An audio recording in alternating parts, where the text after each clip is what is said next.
Hey, good morning. We are talking about a really important topic, which is on environment.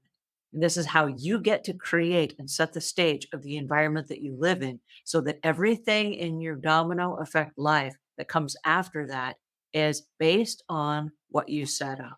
So the environment that we live in is really important. So please help me welcome Omuugn. How are you today? Good morning. I'm doing well. It's overcast and rainy, but it's a good day. We need a little rain every now and then. Again, today we are talking about environment. So I want to ask from the top if you'll share with us about environment and what was it that made you add this to your book of insights? I was studying one day. I go through the scriptures and the wisdom literature of many different countries, and I ran across a concept that said that we live in a world of spaces and kingdoms. That really grabbed a hold of me. And it says that every space has a kingdom and every kingdom has a space. I got thinking about that and I realized that a lot of times we talk about things generally and we don't really get down into the specifics. A space is really an environment. That's why it's critical to today's topic. An environment is an area of your life that defines where you are, how you are, what's going on in your reality.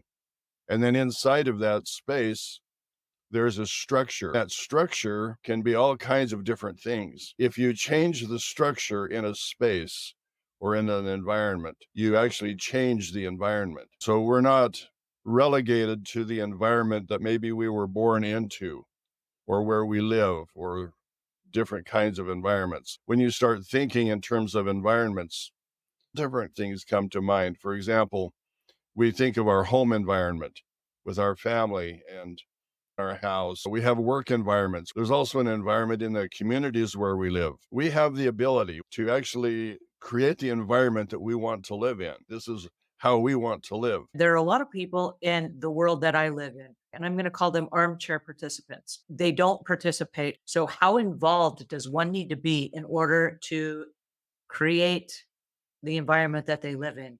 Do you think that we need to be active? And if so, how? In our community, we have community meetings once a month. And in those meetings, if you have an opinion about something, then you can bring that to the meeting. Businesses and things are happening in our community because we want to maintain the quality of life that we really enjoy. I would assume that those kinds of things are available to you wherever you are. And if you showed up to your community meetings, you can make your wishes known. But very few people actually go to those kinds of meetings. They would rather be entertained at home doing something else. But if you're concerned about the quality of your life and things that are happening in your community, then that's not a spectator sport. That's something that you can really participate in. Let's back up for a step and go all the way back to when you were raising a family. You decided that you were going to homeschool your family. And so instead of just changing the community around you, you started controlling and changing the environment that you were in charge of, which was your own. Do you think that we need to start in our own homes first before we go out or start outward and go in? Is there a difference or does it matter? I think it can be concurrently approached. First of all, it starts with yourself.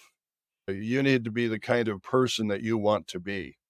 You want to be the environment that you want to be in. You're the one that has to live with yourself throughout your entire life. And if you're not really pleased with yourself, if you don't love yourself, if you don't enjoy being around yourself, then everything else breaks down. And I appreciate you sharing this concept with us today because it sounds like it's not a once and done, but an ongoing lifestyle to kind of mold the world that we live in. That, as you say, creates an environment that is supportive and healthy and happy and promotes the wellness and the best version of yourself.